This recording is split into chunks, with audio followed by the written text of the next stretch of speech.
Welcome back to the ETS Invitational. We are going to be moving into round two very shortly, but first let's take a quick look at the bracket. So we had we just watched as Lillyvine Linnivine took down Reckner. We heard, of course, that Kampf took it over Shed. Thundershot beat Sir Rhino, and Rewind took down Locopojo. Yes, that moves us into round two, where we have Crispa and Linnivine. It's going to be another Feln versus Armory matchup. We have Babam versus Kampf, which is going to be Haunting Scream against Stone Scar Midrange, which we're going to be putting on camera shortly. We have Toth versus Thundershot, which is Haunting Scream versus Time Primal Fire Shimmer Pack Vault. That's a mouthful and a very interesting deck. And the last one we have Unearthly versus Rewind, which is going to be Stone Scar Burn against Felnscar. So, exciting matchup. What do you think about this Kampf versus Babam matchup? Okay, so we're going to be pulling up deck lists as soon as we get a chance. But to start things off, I've played the Haunting Scream versus Stone Scar Burn matchup a lot recently, and it felt bad for Burn. But the list that Kampf is running is a lot different than the Burn lists in a number of regards. So instead of playing a number of burn spells like Flame Blasts and Obliterates, he's opting for a whole fistful of hate. Yeah, he has full 4-packs of Statuary Maiden and Steward of the Past, which both really mess with Haunting Scream's namesake card, which brings a unit back from the Void. If that unit in the Void has no abilities, or just isn't in the Void at all, thanks to one of those two cards, it just brings back a unit with stats. Bring back a 1/1 flying charge isn't that exciting if it doesn't make 2 5/5s. Yeah, no, exactly. So, but Bama's going to have to try and find a way to navigate around all of this hate. Now, it is something that he does have access to some like reasonable tools. So, for instance, I think that Suffocate is a really good tool in this matchup. He's also running a reasonable amount of removal spells, as every Haunting Scream deck does, because they anticipate to hit some number of Steward of the Past and Sandstorm Titans that they clear out of the way. But I think that's going to be an uphill challenge for him. Yeah, even if you use a removal spell like an Annihilate or a Suffocate or a Death Strike on the Steward of the Past right away, the damage is still done. It's a summon effect that silences the Void. Yes, it is. Now, one of the things that I think would be the biggest stumbling point for the Stone Scar mid-range deck is the fact that the curves of these decks tends to be a little bit clunky. So, for instance, for Umbran Reaper, for Infernal Tyrant, and then I'm counting like 15 or something like that of 4-drops. Like there's a lot of kind of beef in the deck, and if he's not able to get off to a relatively smooth start, I think that Babam can really get under him. Yeah, Twilight Raptor is a 1-power 2/2 flyer that can certainly do some really damage, and he has Impending Doom at the top of the curve, which is a big boy that can put out damage in a hurry. No joke, no joke. We've all been run over by that. So I think that Babam is definitely going to be looking to very much put the heat on and try to tempo his opponent out of the game. Now, one of the cards that Babam is not playing that I've been speaking a lot about recently that I really like is actually Permafrost. Because the metagame has shifted to much more of a direction of a lot more of the Stone Scar decks, I personally really liked it because it's so effective against those decks. He's opting not to play it in either the main or the sideboard, but that's just something that I've been keeping my eye on personally. Yeah, it's a trade-off. Permafrost is much better against units with Entomb effects, like Umbran Reaper, but it's much worse against units that have effects while they're in play, like Statuary Maiden. That's true. That's true. So be going into the game as soon as possible, but maybe just take a quick look at sideboards. So looking at the BAM sideboard, there are sabotages, there are backlashes. Lightning Storm definitely not relevant in this matchup. Recurring Nightmare, I think, feels a little bit slow in this particular matchup. And Feeding Time, which I think is probably pretty reasonable. So I think that he has a lot to pick up there. He can get his hands on. Yeah, for sure. So got some reasonable tools there. It's hard to know exactly what mix of things that he would want. Like Sabotage is a reasonable card in the matchup because his opponent is going to be playing a lot of removal, but I don't think that you want to overload on Sabotage, Backlash type effects. Yeah, and then looking at Kampf, he's pretty much pre-boarded Yes. for unit-based decks. His game 1, he has 11, 15, 22 removal spells. He can kill many a unit. Yeah. And his sideboard is mostly anti-control cards like Azendel's Gift, Sabotage, and Soulfire Drake. Yeah, I could see Sabotage is just a powerful tool to have, and his opponent is going to be playing a good, reasonable number of spells, so it might be something that he wants to bring in, but we'll see exactly what mix he has.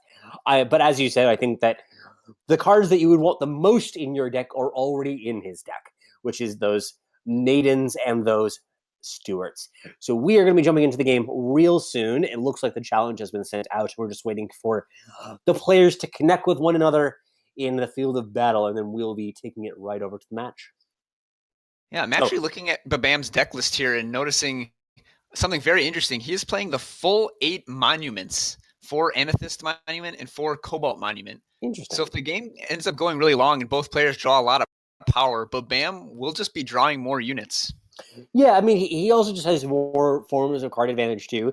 So I think that there is a line where either he's able to tempo out his opponent and end the game that way, or the game could go long and he just has a little bit more tools to go long than his opponent, because Stone's card decks are notoriously bad for not being able to generate card advantage. But we're going to be going into the game. So I'm looking at Comp's hand. We have a pretty reasonable mix of power and spells and creatures and such. I think that Comp is looking for a little bit more power in order to get things moving, to not have those issues that I talked about in terms of a clunky curve. But at the same time, it's got some tools in it for sure. It's sort of awkward for both players. Both of them have all of their power coming in depleted for the first couple turns. Yeah, and I think that hurts. Kampf did pick up a Vara's favor. Yeah, that definitely helps.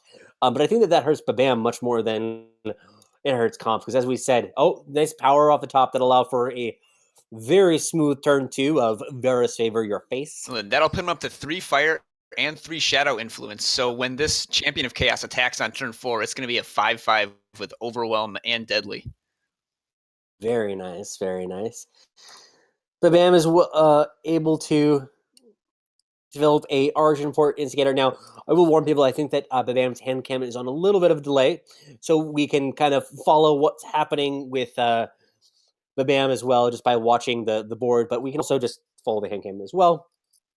Oh, and impending doom, the power he needs for an impending doom. Yeah, very, very good play here, but it is going to be faced with that Annihilate on Comp's side. A pretty brutal turn from Kampf, actually. Annihilate plus Torch, and he's just going to kill both those units and get in for 5. Yeah, I mean, he could Annihilate, or Annihilate Torch, or just keep stuff up and decide what to do later. But Babam is really under the gun, like, just very quickly. Holding the Torch, actually. That's actually probably very good. It's good to be patient against this deck with so many Infiltrate units. Origin Port Instigator doesn't actually have an effect if he hits you. Mm-hmm. So we're seeing a scheme happening here. Unfortunately, we can't catch what Babam is actually looking at for this scheme. It would be an interesting decision to see. But he is scheming, as it were. Yeah, I think he's just looking for more removal spells here for big units like this Champion of Chaos. Yeah, I'm wondering what he sees his plan as being right now, because it is something that he's in this slightly awkward position where he wants to be the aggressor, but he's being beaten down by this 5/5. Oh, wow. And Kampf hand continues to improve. He's going to hit for another 5 here and then play an Umbran Reaper. His draw has been smooth as butter. And the thing about Umbran Reaper is you don't even really want to kill it, because when you do, it's in Tomb Effect triggers. And yeah, kaboom! We have a win here for Kampf. Just on the back of that, let's talk about Champion of Chaos. Let's talk about this card. I feel like this card is just not reasonable. It is so good. Yeah, a 3-cost 5/5. If you can meet the not even that difficult to meet influence requirements, And then it has both Deadly if you have triple Shadow and Overwhelm if you have triple Fire. And the interaction between those two is something to behold. Oh yeah, it's really brutal. You like can't jump block it, you can't multi block it, you get wrecked. As we saw there. So that was a just winning on the back of a unanswered turn 3 champion of chaos is a tale as old as the beta. Yeah, and as the saying goes. do you care to enlighten us on that particular interaction between Overwhelm and Deadly and how that works? Of course. So the way that it works is that each blocker needs to only be assigned 1 damage to kill it, because Deadly kind of like the way that Overwhelm works is that it's checking that it assigns lethal damage, and since it has Deadly, lethal damage is 1. Now, we are going to look at sideboards quickly. We were talking a little bit about the pregame and had some ideas about the sorts of things that we would be seeing each opponent do. I think that Babam is really going to have to consider what he wants to be doing, because that first game was a beating. Yeah, I think the main problem was that he does want to be the aggressor, like we were saying beforehand, but all of his power in the early game were depleted, so he wasn't able to put out any early units and put on any pressure. And when the tempo deck that wants to be putting on pressure is forced into a defensive posture, it's very hard to come back. It doesn't really have any big board swinging mechanism in the deck. And this is also one of the reasons why I like Permafrost so much in a matchup like this, is if the Suffocate in his hand had been in Permafrost, he would have been able to, the turn that he played the Argenport Instigator, drop the Permafrost at the same time, and now he's able to begin to deal with a little bit of damage here and there while shutting down his opponent's threat. And I think that Permafrost is a little bit better positioned in some respects than the Suffocate, but we'll see how it pans out in the matchup, because I think both are reasonable here. Yeah, definitely. And it looks like Babam has finished up his sideboarding. Kampf is making a few more tweaks before he accepts the challenge. Like I was saying earlier, it is pretty hard sideboarding for Kampf because his game 1 is very good here. Yeah, it's so good. It really is. I would just try and do as little sideboarding as possible. Maintain your central plan, shave maybe your annihilates, because there aren't as many great targets, but we'll see what he comes out with. How do you feel about cards like Sabotage and Treachery against this Haunting Scream deck? Against Haunting Scream, I feel like Treachery is definitely not where you want to be, because unless you have a Steward of the Past in play already, it's going to be not accomplish a whole lot. Sabotage is useful, though, because it can, if you're able to land one in like turn 3 or 4 when you're doing something else at the same time, it can help disrupt your opponent's curve. But we are going to be going into the game and looking at opening hands. So I'm seeing now from Kampf's side, hand that looks a little bit awkward. I imagine he's going to send this back because he has no fire influence. That hand looks a lot better.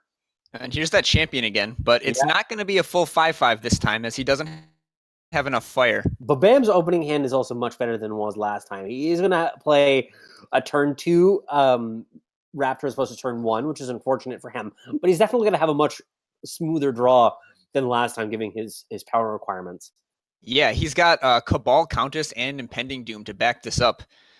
So Kampf might not get an opening to put down some pressure of his own. Well, Babam plays the Argenport Instigator right into the jaws of the Annihilate, allowing Kampf to spend all of his power with perfect efficiency. All right, here's an interesting play. You can use Cabal Countess to try and trade with this champion here, or he can just destroy it or play a unit of his own. And it looks like he's opting to play 2 units, as he drew a Gorgon Swiftblade. One of the differences is that he doesn't actually have the second Shadow influence, so he's not going to be able to play the Countess. It is something that second Shadow influence looks like it's kind of irrelevant, but you definitely notice it in instances such as this. So he's going to Wisdom and look for that influence that he was missing. Sure. You see what he drew. It's just a Cobalt Amethyst, which is not exactly where you want to be. And Kampf has drawn and played 2 hate cards, so the Void is well and truly turned off on his opponent's side. Yeah, and now Babam is again falling behind on board, so he is going to need a double spell turn soon here to try and swing this back in his favor. Like, he can kill the Statuary Maiden, he can do a little bit of damage, but he's still behind in this race.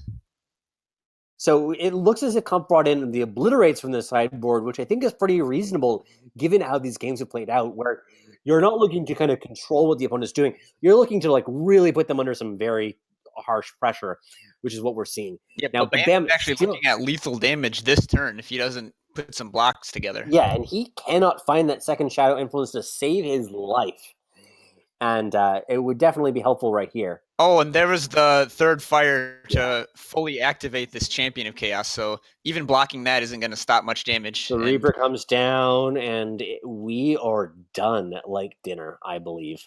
Sabotage, miss, concede. even blocking that Reaper, it's still going to deal 5 damage with his Entomb effect. That Reaper is really good.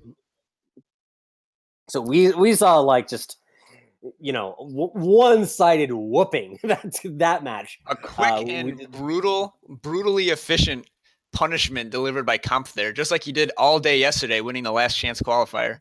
Yeah, and this is really something that I think speaks to some of the inconsistencies of the Haunting Scream deck. They've ended both games with multiple cards in their hand that they couldn't cast or that they weren't able to utilize properly. Tempo decks like that really do rely on being able to smoothly curve out and answer things for 1 and 2 power and just use your power efficiently. Yeah, those permafrosts you were talking about would have been really good. Yeah, it would have been really good. But I think that it might not even been enough still because those hands for Comfort were very convincing. Turn 3 Champion of Chaos both games, and that's going to end a lot of lives. Looks like some other results from the second round of Winner's Bracket are coming through here. Linivine defeats Crispa, Armory beating Felon Control 2-1 again. And then Rewind with his Felnscar deck has 2-0'd Unearthly's Stonescar Burn. Wow, that's surprising. I would have thought that it would have favored Unearthly a little bit more, but I haven't really played the matchup enough to know for sure. But good job by Rewind at the very least. Stonescar Burn deck can fall behind against decks with lots and lots of powerful units, which Felnscar is basically the definition of. It has Champion of Chaos, Midnight Gale, 4/3 lifelink, lifesteal flyer, and then it also has Statuary Mating and Champion of Cunning. So Champion of